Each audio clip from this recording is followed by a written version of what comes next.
तो मुझे तो बच्चों तुम बोल नहीं पाते, कोई बात नहीं, मैं तो तुमको समझ सकता हूं। पर आज फादर्स डे है। फादर्स को बोलने से अपने आप को रोकना मत। तुम्हारे घर में जो सबसे इमोशनल आदमी है, जो बिल्कुल कवच लगा कर चल रहा है, जिसके इमोशंस तुम देख नहीं पाते हो, जो अंदर से इतना मासूम है। मैं पिता हूं इसलिए मैं जानता हूं कि अगर तुमने बोल दिया उनको तो उनकी आंखों में आंसू आ जाएंगे, और वो तुमको दिखाना नहीं चाहेंगे कभी वो आंसू, इसलिए वो तुमसे नजरें फेर के दूसरी तरफ जाना शुरू कर देंगे। क्योंकि कोई पिता नहीं चाहता है कि वो अपने बच्चों के सामने कमजोर दिखे। बट जो सच है वो तो ये है यार, he is the most deprived person in the family in terms of love.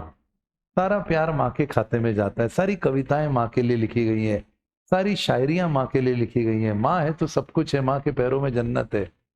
तो वो उस एक आदमी जिसको हमने सिर्फ चौकीदार बना के रखा है घर का, कि नल खराब हो जाए तो किसी को बुला दो, या लाइट चली जाए तो जनरेटर चालू करवा दो, पैसे कम पड़ जाए तो पैसे की व्यवस्था करवा दो, वो व्यक्ति बेटा बहुत डिप्राइव्ड है यार।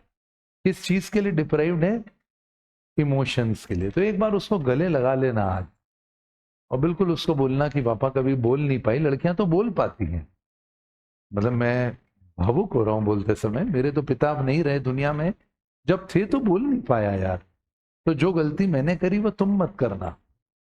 तो वो गले लग जाना उनके, बोलना उनको, या जो भी मैं हूं, सोचते हैं ना पापा, तो मैं थोड़ा आपके जैसा सोचती हूँ पापा। मैंने कई बार देखा है पापा, जैसा आप सोचते हो ना मेरे में आपका ये क्वालिटी आया है, मैं कभी आपको थैंक यू बोल नहीं पाई। बहुत मायने रखता है। मैं दिखती हूँ पापा थोड़ा आपके जैसे दिखती हूँ पापा, देखो मेरी हाइट आपके जैसी है पापा, हेयर स्टाइल देखो मेरी हेयर स्टाइल थोड़ी है आपके जैसी है पापा, है। तो ये छोटी छोटी बातें बोलना बच्चों, क्योंकि समय निकल जाएगा। हम सब कोई शाश्वत समय के लिए या चिरंजीवी नहीं है जो हमेशा जीवित रहेंगे इस धरती पे। वक्त निकल जाएगा यूं चुटकी बजाते, हाथ में से रेत की तरह, और मन में रह जाएंगी बातें और बोल नहीं पाएंगे सलाह। तो मन में लगता है यार पिता के लिए इतना कुछ करना था। आज देखता हूं ना, स्कूटर पे चलते थे फादर, नहीं नहीं नहीं ठीक है, गाड़ी की जरूरत है, तू ले जा, तू ले जाना यार, स्कूटर पे चलते हैं तो अच्छी हवा आती है यार, तू समझता नहीं है यार। अब हमको नहीं, मेरे को लगता था यार अपन कॉलेज में कभी जाना है तो गाड़ी की जिद कर दी लेके जाओ, और वो स्कूटर पे जा रहे, कह नहीं पाए। और एक एक दिन आता है जब अपने को लगता है सब खत्म हो गया यार, कितना कुछ साला मन में था, छूट गया बोलना। मौके मत छोड़ना, जीवन बहुत छोटा है।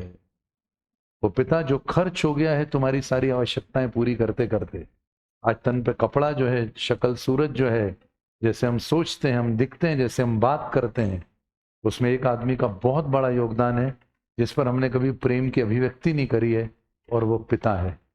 सारी कविताएं, सारी चीजें एक तराजू में रख दो, कोटेशंस और शायरियां और कविताएं, और ये जो एक मैं बात बोल रहा हूं, इसको पलड़े के दूसरे तरफ रख दो, और ये भारी पड़ेगा बेटा, क्योंकि मैंने वो जिया है प्रिल को। तो हम इंडियंस बहुत कम होते हैं एक्सप्रेसिव, बोल नहीं पाते, अरे ठीक है यार कैसे बोले। और पप्पा तो कभी नहीं बोल पाएगा, क्योंकि बेचारा चेहरे पर उसका जो झुर्रियां पड़ गई है, या जो उसका जो चेहरे से नूर खत्म हो गया है, वो सब घर की आवश्यकताएं पूरी करने में खर्च हो गया है। चौथा बटन जो अंदर बेल्ट में टग इन हो जाता है, वो टूटा हुआ होगा तो टूटा हुआ ही होगा, अरे सिलने की क्या जरूरत है, ठीक है। मोजा फटा हुआ होगा तो मोजा तो फटा हुआ ही पहनना पड़ता है, इसमें से हवा अंदर आती है। तो ऐसा मेरे को अपने पिता की बातें याद, मैंने यार पापा क्या यार, अरे जानबूझ करके मैंने छेद किया उसके अंदर ताकि उसमें से हवा अंदर आए। क्या यार, झूठ भी नहीं बोलना आता आपको, ऐसा होता है पिता।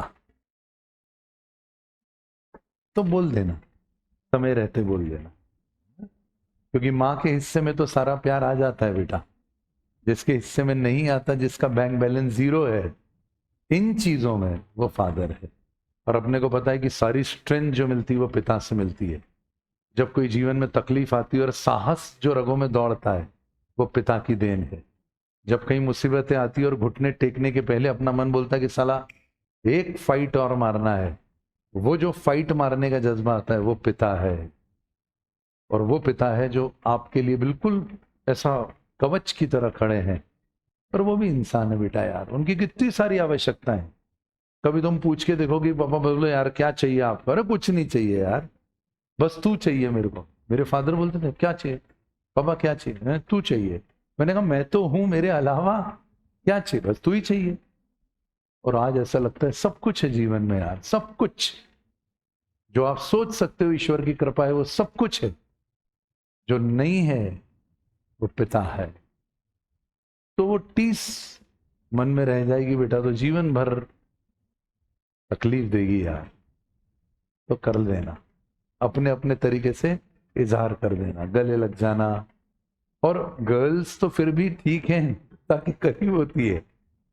जैसे मेरी बेटी ने मुझे फादर्स डे का विश करा, तो अपन तो एकदम ऐसे भावुक हो जाते ना, अच्छा ठीक है बेटा, आंखें गीली लेके उसके सामने कैसे जाएं, क्योंकि उसको तो इंस्पिरेशन अपने से मिलता है, उसको तो साहस अपने से मिलता है, और अपनी आंखें गीली होंगी तो उसको साहस कहां से मिलेगा। इसलिए आंसू पोंछने पड़ते हैं, मुंह फेरना पड़ता है, छुपाना पड़ता है, ये सब ऐसा होता है पापा। ठीक है, समय कम है, सीमित समय है हम सबके पास में जीवन में, इसलिए जब कुछ प्यार की अभिव्यक्ति करना हो तो तुरंत करना। ऐसे तो तुम फटाफट कर देते हो। मैं तुमसे अपनी दिल की बात कहना चाहता हूं, I have started liking you. अबे साले, I have started liking you, ये साला 15 दिन हुए तेरे को मिली है गलियारे में, और वो तेरे को पसंद आने लग गई है। वो जो बेचारा घर में खर्च हो गया वो तेरे को अभी तक पसंद ही नहीं आ रहा है, या फिर तेरा अहंकार इतना बड़ा हो गया है कि तू बोल नहीं पाता है। वो भी तो बोल सकते, वो नहीं बोलेंगे। वो क्यों बोलेंगे, सारी संवेदनाएं शून्य हो गई उनकी, सब कुछ अंदर से नेस्तनाबूत हो गया जीवन की आपाधापी में उसका। वो क्यों बोलेगा, वो क्यों बोलेगा तुझे कि वो तुझसे प्यार करता है। तुझे बोलना पड़ेगा, बच्चे को बताना पड़ेगा पापा को, वो कभी नहीं बोलेगा यार। उसकी संवेदनाएं शून्य हो चुकी हैं, सब कुछ अंदर नेस्तनाबूत हो चुका है। उसको हमेशा सिर्फ ये लगता है कि कैसे भी करके खर्चे चलते रहे, पैसा आता रहे, बच्चे की पढ़ाई होती रहे। और एक अंतिम बात बोलता हूं, अच्छा बेटियां तो बहुत करीब पापा के, चंपी अम्पी करते हुए, पापा मैं एक बात आपसे कहना चाहती हूं।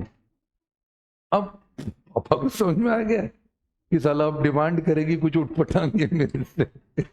पर वो बॉन्ड अलग है बच्चियों, वो बॉन्ड अलग है। तो बोल बेटा, पापा वो एप्पल i15 प्रो मैक्स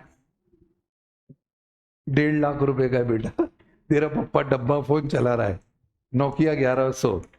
तेरे को बोलने के पहले 4 बार सोचना चाहिए क्या मांग रही है।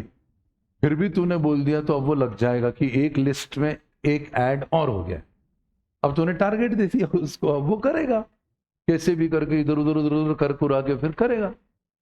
तो ये वो है। और बेटा जो है वो ईगो में रह जाते हैं, बाप और बेटे साथ में बैठ के टीवी नहीं देख सकते बेटा, उस पर ही मतभेद हो जाए, क्योंकि इसको विराट कोहली पसंद है और उसको रोहित शर्मा पसंद है, और इस बात पे ही बहस हो जाती है।